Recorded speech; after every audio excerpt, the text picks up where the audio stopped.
എല്ലാവർക്കും സ്വാഗതം. ഇന്ന് ഞാൻ ഉണ്ടാക്കാൻ പോകുന്നത് ഒരു മന്തി റൈസാണ്.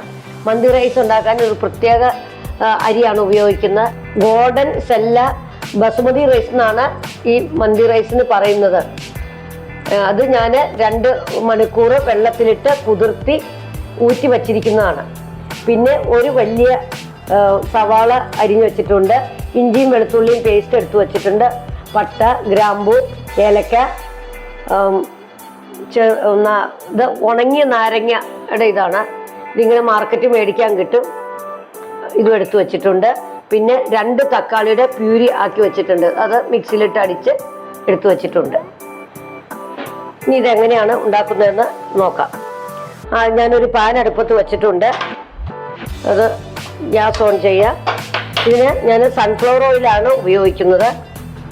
ഒരു 3 ടീസ്പൂൺ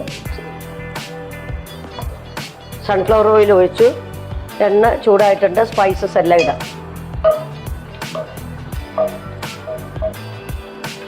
മസാലയൊക്കെ മൂത്തിട്ടുണ്ട്. ഇനി ഉള്ളി ഇടാം.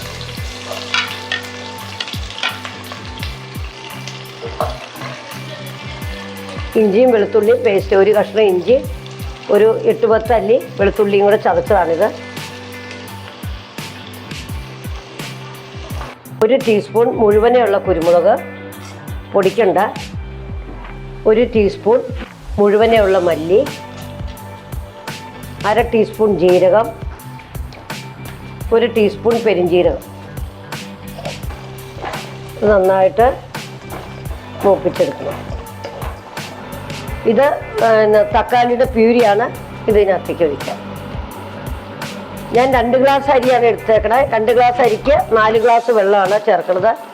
അത് കുക്കറിലാണെങ്കിൽ ഒരു 3.5 ഗ്ലാസ് ചേർത്താൽ മതി. 1/4 ഗ്ലാസ് വെള്ളം തക്കാളിക്കായിട്ടുണ്ട്. അപ്പോൾ ഇനി 3.5 ഗ്ലാസ് വെള്ളവും കൂടി ചേർത്താൽ മതി. അത് തിളച്ച വെള്ളം ഇതിനകത്തേക്ക് ഒഴിക്കാം. ഇതിനകത്തേക്ക് വെള്ളം ഒഴിക്കാം. ഞാനിത് അളന്ന് തിളപ്പിച്ച വെള്ളമാണ്.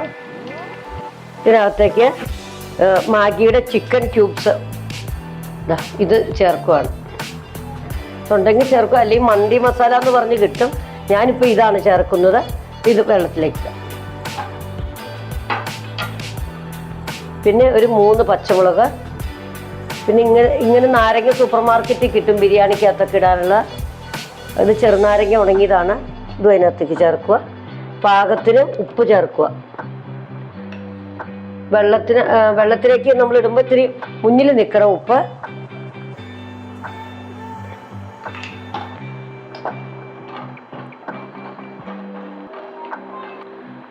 ഇതിനകത്തേക്ക് കഴുകി ഊറ്റി വച്ചിരിക്കുന്ന അരിയിടാം. ഇത് ഫ്ലെയിം കൂട്ടി വെച്ച് തിളച്ചതിന് ശേഷം ഇത് പിന്നെ ഫ്ലെയിം കുറച്ച് വയ്ക്കണം. മന്തി റൈസ് 90% വെന്തു. നല്ല പെർഫെക്റ്റ് ആയിട്ടുണ്ട്. ഇനി അത് ഗ്യാസ് ഓഫ് ചെയ്യുവാണ്. ഇനി ഇതിനകത്തേക്ക് നമുക്ക് ആ ഒറിജിനൽ മന്തിയുടെ ഫ്ലേവർ കിട്ടാൻ വേണ്ടി നമുക്ക് ഇത് സ്മോക്ക് ചെയ്യാം. ഇനി നമുക്ക് ആ മന്തിയുടെ ഒരു ഫ്ലേവറിന് വേണ്ടി സ്മോക്ക് ചെയ്യാം.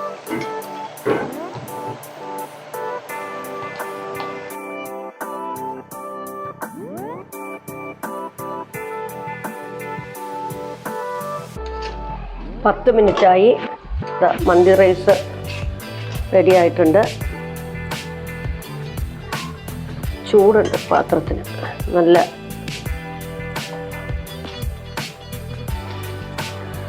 റൈസൊക്കെ നല്ല റെസ്റ്റോറൻറ്റ് സ്റ്റൈലായിട്ടുണ്ട്.